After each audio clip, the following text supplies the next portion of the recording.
ایک مرتبہ کا ذکر ہے کہ کسی ملک میں ایک بادشاہ نے اپنی رعایا پر ظلم کر کے بہت سارا خزانہ جمع کر لیا اور اسے شہر سے باہر ایک جنگل میں خفیہ غار میں چھپا دیا۔ اس غار کے دروازے کی دو ہی چابیاں تھیں، ایک بادشاہ کے پاس اور دوسرے اس کے وزیر کے پاس۔ ان کے سوا کسی کو بھی اس غار کا علم نہیں تھا۔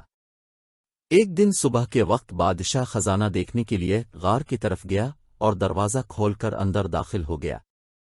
خزانے میں ہیرے جو الف ہرات چاول اور گندم کے انبار کی طرح بکھرے پڑے تھے۔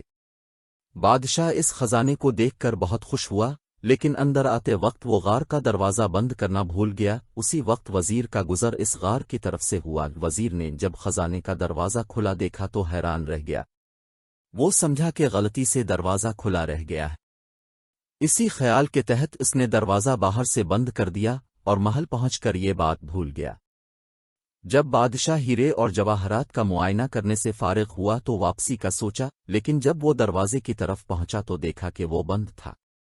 بادشاہ نے دروازے کو خوب زور زور سے پیٹنا شروع کر دیا اور ساتھ ساتھ چلاتا بھی رہا، لیکن اس ویران جنگل میں اس کی آواز سننے والا کوئی نہ تھا۔ وہ واپس اپنے خزانے کی طرف گیا اور ان سے دل بہلانے کی کوشش کرنے لگا، لیکن بھوک اور پیاس کے ہاتھوں مجبور ہو کر وہ پھر دروازے کی طرف گیا۔ اس نے چیخنا چلانا شروع کر دیا اور پھر تھک ہار کر واپس آ گیا۔ بھوک اور پیاس کی شدت اتنی بڑھ گئی تھی کہ آخر وہ ہیروں سے بھیک مانگنے لگا، یہ قیمتی پتھر مجھے ایک وقت کا کھانا دے دو۔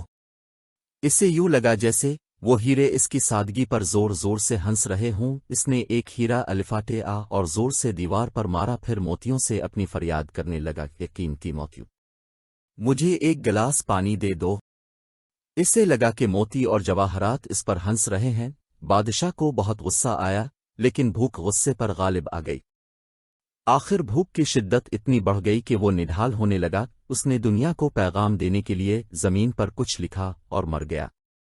ادھر ملک میں بادشاہ کے غائب ہونے کی وجہ سے کوہرام مچا ہوا تھا۔ ہر شخص ہی بادشاہ کے بارے میں فکر مند تھا اور اسے تلاش کرنے کی تگ و دو کر رہا تھا۔ بادشاہ کو تلاش کرتے ہوئے اتفاق سے وزیر کا گزر اس غار کی طرف سے ہوا تو اس نے سوچا کہ بادشاہ کے خزانے کا کچھ ایتا پتہ کریں۔ جب وہ غار کے اندر داخل ہوا تو دیکھا کہ بادشاہ مرا پڑا ہے اور زمین پر لکھا ہے، دولت کسی کو زندگی نہیں دے سکتی۔